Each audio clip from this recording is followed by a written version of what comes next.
Hozirda Koreyaga ketmoqchi bo'lgan aksariyat yurtdoshlarimizda aynan ishchi vizaga qiziqish bildirmoqda. Lekin buni bir nechta katta minus taraflari bor.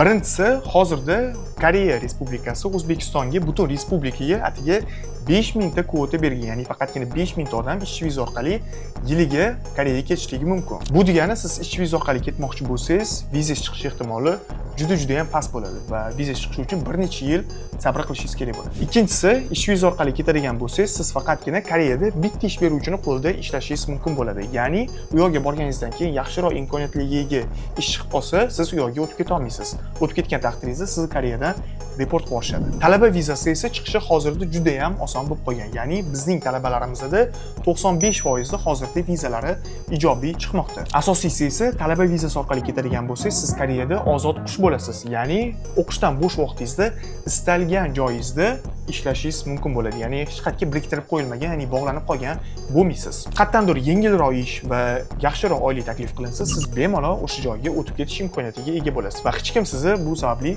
Koreyadan deport qilib yubormaydi. Endi esa siz bu videoni Koreyaga ishchi vizasi orqali ketmoqchi bo'lgan tanishingizga yuborib qo'ying.